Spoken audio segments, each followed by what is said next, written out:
How's everyone doing this morning?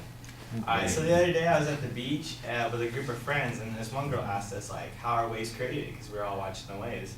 And no one out of the whole group of friends knew how the waves were actually created, except for one of my friends who said it started from mini earthquakes that we just couldn't feel, which if you didn't know is completely wrong. So today I'm going to explain to you how ocean waves are created from swells. In further detail, I'll be explaining how swells are started, the two different types of swells, and how swells turn into waves. I got all my information from various surf forecast websites, such as the popular Surfline, and a couple online journals from some oceanographers. So the first thing is that waves come from swells. What happens, as you can see in the picture, is that big storms happen out in the middle of the ocean, and then when the wind blows against the surface of the water, it creates little bumps, or what we call wave crests. And the bumps form from when the energy of the wind is transferring to the water, and that's how the bumps are formed.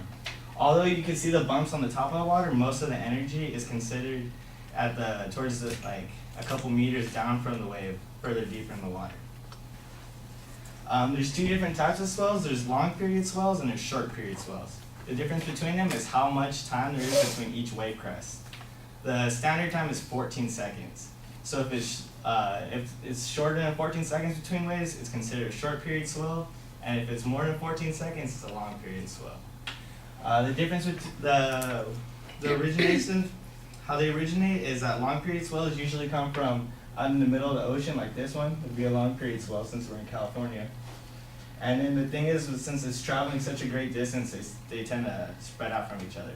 But when it comes from storms that happen, if a storm was to happen right here, it would, or local winds, it would create a short period swell. And since it comes from straight off the shore, the wave crests are closer together. Generally, long period swells have more energy and will create bigger waves than a short period swell. But there is cases where hurricanes happen towards the inland that will actually be bigger than long period swells.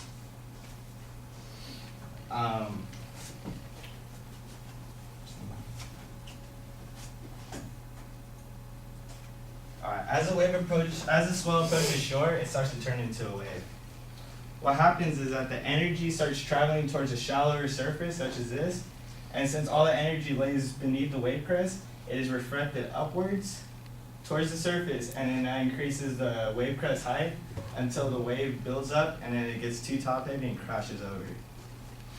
Also, the ground, the ocean ground, can also affect how the wave crashes, such as reefs and sandbars can create earlier breaks out in farther distances. And also, if there's a difference, if the floor is not level and there tends to be a drop off, that creates waves that either peak up and crash to the right or crash to the left.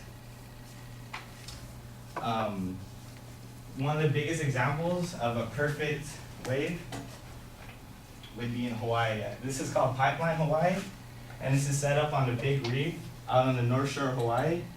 And since Hawaii is out in the middle of the ocean, it's one of the first places to get hit by a long period swell. And its big reef and its uneven reef creates a perfect tunnel and a perfect tube for world-renowned surfers. So that's pretty much how waves are created. So next time you're at the beach, you could wow and amaze your friends with how knowledgeable you are with this. And that's it.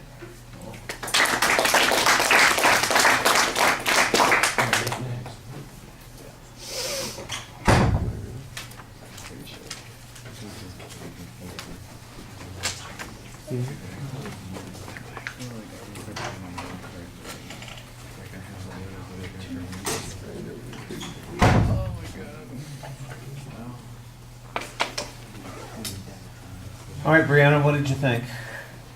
I thought that the intro story was good. It caught my attention right away. I thought you did a good job talking to like the whole class, and you seemed like you knew your information because it was something that you were interested in. So you like surfing and all that. So it was a good choice for that. It was a little short, and your conclusion could have used more work. The visual aid was really clear and made me understand more about the swells and stuff.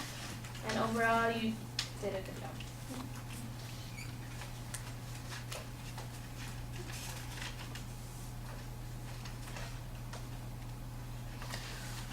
Yeah, Dean, there are a lot of things in the speech that I think work really well, but there are a couple of problems also.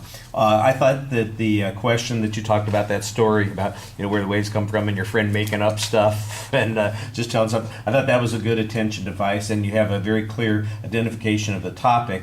I'm assuming you're talking about this largely in the context of being a surfer, and I think that you want to make that a little bit clearer also. And it becomes important because of surfers and their ability, they have to be able to figure out when the waves are going to be in good shape. Otherwise, it's just an interesting piece of information, but not something that's essential. And I think that you need to build it up a little bit more as to why we ought to understand this, why we need to know something about this, and then make it a little bit more interesting that way, telling why surfers care about those sorts of things. Because I think what you do is you kind of get into the technical stuff in describing the swells, the origins of the swells, and the way the waves crest, without necessarily giving us a reason to care much about that. And that's where I think that it would, when you get to that last section, there's a little bit of information that suggests, here's something that makes this kind of cool, something worthwhile, something that's different.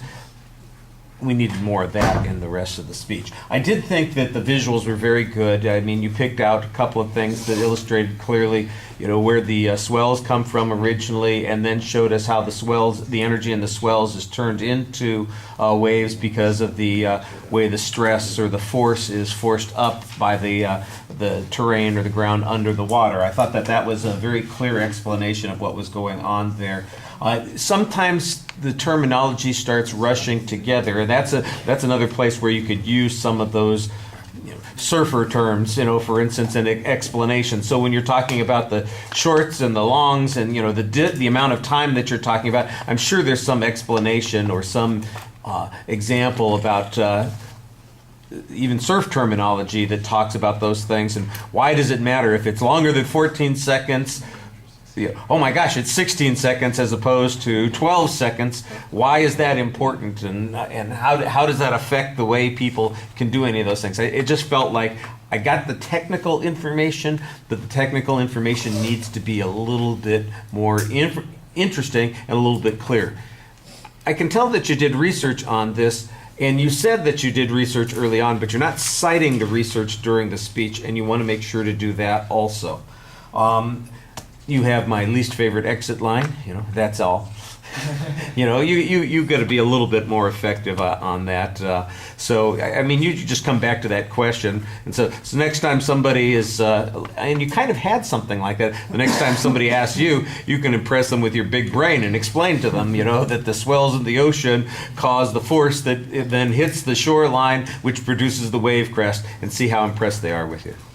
Or something like that. I mean, anything other as opposed to, that's it. Oh, have to hurt you.